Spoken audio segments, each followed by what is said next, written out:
One of the smallest towns in Alaska lies nestled within Wrangell-St. Elias National Park. You're not allowed to drive in and the roads are still dirt, but what it lacks, it makes up with absolute charm. We're back in Alaska and off to explore this quaint little town and learn about the area's rich mining history. We're Brian and Emily, and this is our adventure pup, Wes. Last month, we took the ultimate leap of leaving our life in Lake Tahoe and long-term careers behind to travel and see all this world has to offer. Come along for the adventure out there, and don't forget to like and subscribe to follow as we continue our journey.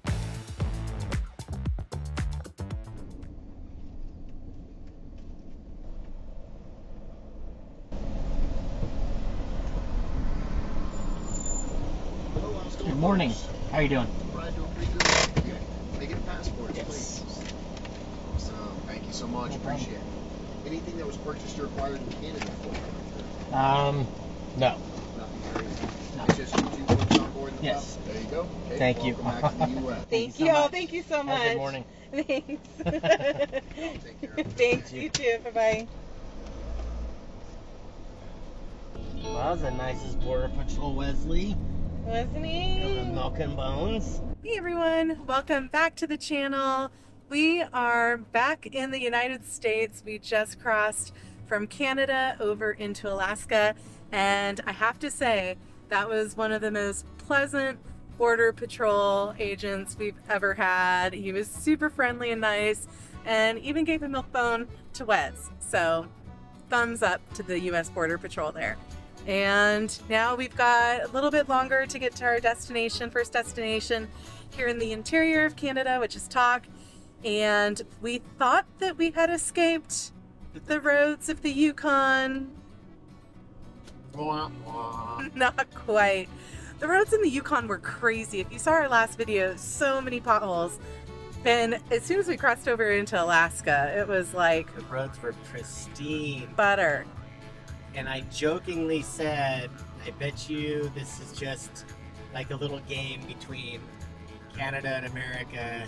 Oh, look how nice our roads are. And I said, look, 5 miles up the road, they're going to get worse. And I was right. The roads went from pristine to good to okay to it's like we're back in the Yukon. Basically. And it's a losing game up here for them, right? Like all the permafrost does not help at all. The roads There's no way you can keep up with this. they get a beating. But anyways, we're happy to be back in the US and continue our Alaska adventure. No flat tires. Good morning. We are leaving Tok, Alaska.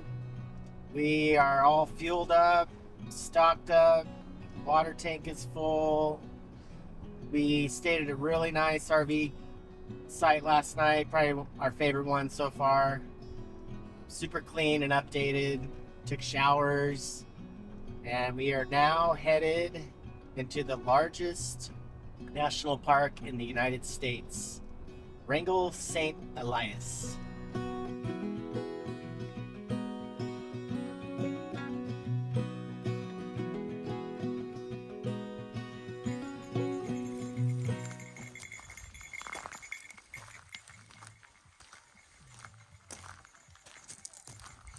Hey Brian, Yes, what night is it? taco night.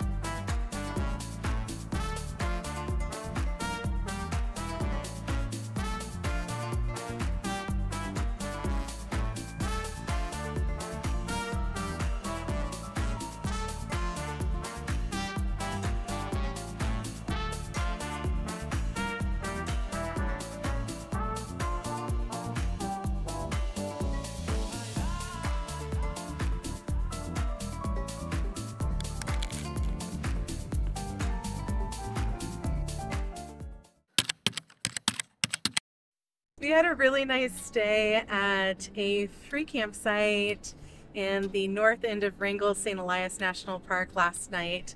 It's the only campground in the entire national park. There is some dispersed camping along the road too, but they're mainly just kind of like pull-outs with a picnic table and a fire ring. So the campground was actually really nice. It's only got 10 sites, and they pretty much all filled up by probably like 8 o'clock last night. So it's slim pickings out there. But today we are headed to the other only road that gets you into Wrangell-St. Elias National Park, which is McCarthy Road, that takes you to the very, very small and what we think is going to be kind of a funky little town, McCarthy. And then from there, there's the Kennicott mine. There's a lot of history that we're looking forward to learning about. We've also heard the road to McCarthy and Kennicott is a little interesting, which I think we're ready for. The roads in Alaska have already been pretty gnarly, and we've been told make sure you bring a spare tire or two, and we'll take it slow and see what we get into. We're about 90 miles or 3 hours away. McCarthy Road is 60 miles of gravel, potholes, and washboard. Don't expect any services or cell reception out here, so make sure to fuel up and have what you need in case of emergency.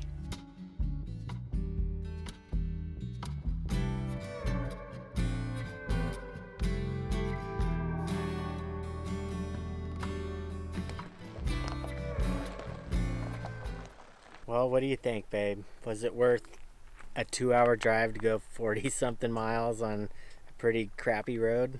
I mean, this. Wow, look at that glacier. Amazing.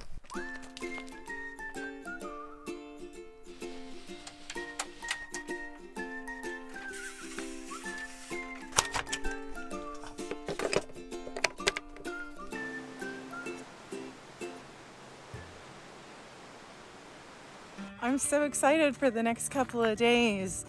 Our site is incredible, and it's about a half-a-mile walk into the town of McCarthy. If you don't live in McCarthy, you can't take in your own vehicle, so we crossed the footbridge. Now we're gonna go see what this funky little town has in store for us. Bugs. McCarthy has a colorful history dating back to the early 1900s. Since the nearby mining town of Kennicott didn't allow drinking or gambling, McCarthy evolved as a gateway for the miners with saloons and a red light district. In its heyday, it provided services to nearly 800 people that lived in the area. When the mine closed in 1938, Kennicott as well as McCarthy turned into ghost towns. There have always been a few hardy souls, though, that call this place home, and today there are about 100 year-round residents. It really feels like you're stepping back into time when you walk the main street. The locals and seasonal workers could not have been friendlier, and they're also pretty talented musicians.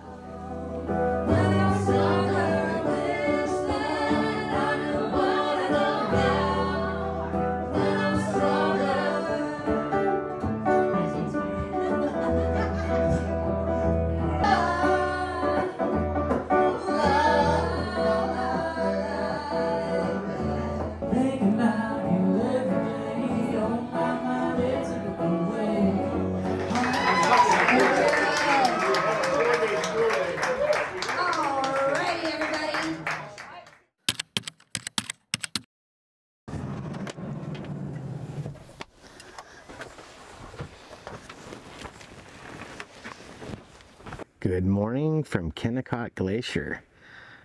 Big beautiful glacier behind us. You probably can't see it from the camera, but the old Kennicott mine is back there in the distance, and we're gonna go take a shuttle to see that here in a bit. But what a beautiful spot to wake up to. Clear sky. That reflection is everything on that lake. Oh my gosh, it's so beautiful. Excited to go explore the mine today. There's so much history in this area. This area was first explored by Europeans in the late 1700s by Russian fur traders.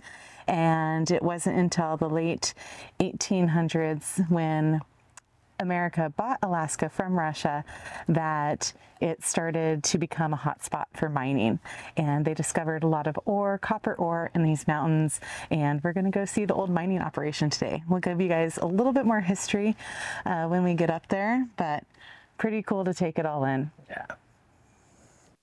The Kennicott ghost mining town sits on the hill about 5 miles from McCarthy, and since you can't drive yourself, you can take a shuttle, which is dog-friendly and costs $15 per person for the day.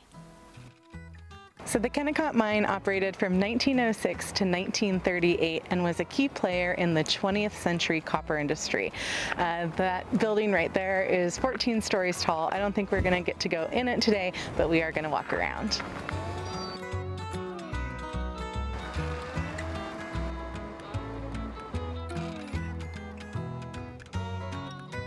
From the looks of it, this is where all their power came from.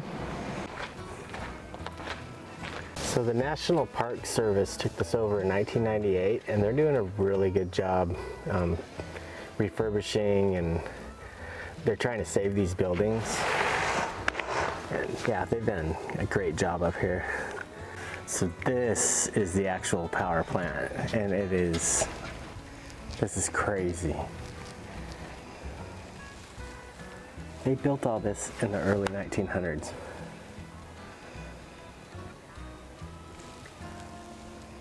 How did you get this much steel up here in like 1910? So here's part of the old railroad, which is how they got all of this steel up here. I was trying to figure that out, but it's pretty incredible that they were able to build this way out in the middle of nowhere. It's like so much engineering. Pretty impressive. I see our van. Right there. And what looks like a bunch of dirt, and I think some people think it's tailings from mining. All those dirt mounds out there are actual, it's part of the glacier. It's the toe of the glacier. It's just when the glacier moved out here, it pulled all the sediment with it. So that's all buried ice. And what's really cool about our campsite is you can hear it breaking off. And I guess sometimes big enough chunks will break off and they'll expose like glacier ice. And I saw some last night for a split second. So I'm hoping to see a nice chunk fall off at camp tonight.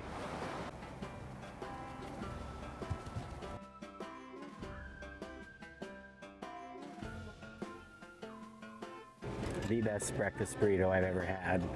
Hold the eggs, add breakfast sausage, the potato head. So this is drinking water for the town of McCarthy. You fill up from this pipe that comes out from the glacier. No dogs allowed.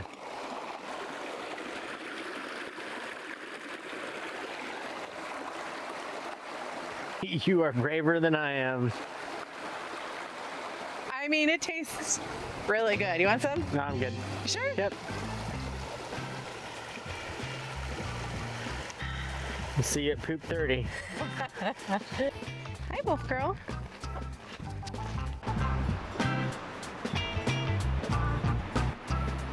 It has been a very long day of driving. Neither of us have had a shower in a couple of days. Yeah. So tonight we are gonna hook up the indoor shower.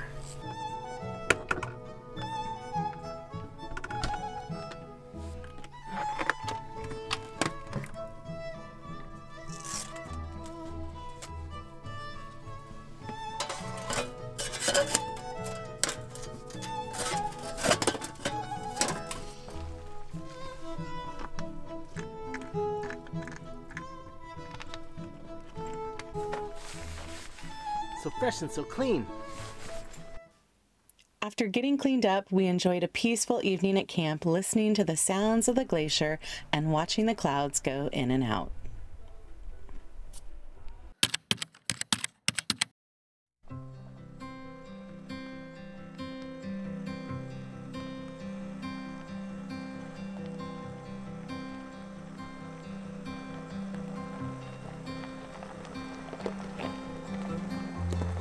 All right, We left camp this morning. We were gonna stay another day, but weather's changing and I'm not sure if we wanna be stuck out there. We're getting a little low on water and supplies, but what an awesome couple of days that was. Oh, I love McCarthy. McCarthy might be one of the coolest towns I've ever been in. It's like stepping back in time. It's wild. They don't have a lot there, but they make it work and they're very welcoming. It's the most dog-friendly place I've ever been to. The dogs just run the town. They literally just walk in and out of restaurants, and it is a dog party constantly. Wes may have fallen in love and had his heart broken within 2 minutes. This cute little wolf breed dog running through town, but call the wild. Kennicott, the mine, was also pretty incredible. It's pretty awesome to see what people were able to do in the early 1900s. What an awesome trip. The road to get there is equally as wild. They do maintain it as much as they can, but watch out if you go out. We recommend visiting McCarthy in the Kennicott mine. It's worth the drive. It takes a couple hours to get there on the rough road. Watch out for those potholes. They'll eat you up. Also, I would say look out for motorcycles. They come up on you pretty fast, and there are times when you're on both sides of the road dodging potholes and you don't want to take out a passing motorcycle. I would also recommend airing down if you have the means. We didn't on the way in and it was pretty rough. We aired down this morning and the ride out was much better, but just make sure obviously you have the means to air back up. So again, McCarthy, super recommended, funky little town, and I think we don't know what we're gonna do today. I'm sure we'll find something though. Alaska's just big and awesome. I'm excited to see what we get into. All right, well, let's hit the road and we will see you guys on the next adventure out there. Bye. Bye. Next time on Adventure Out There, we are completely blown away by the history and scenery of an Alaskan port town with some dark history, and then make our way through what might be one of the most beautiful mountain passes we've ever seen. See you soon.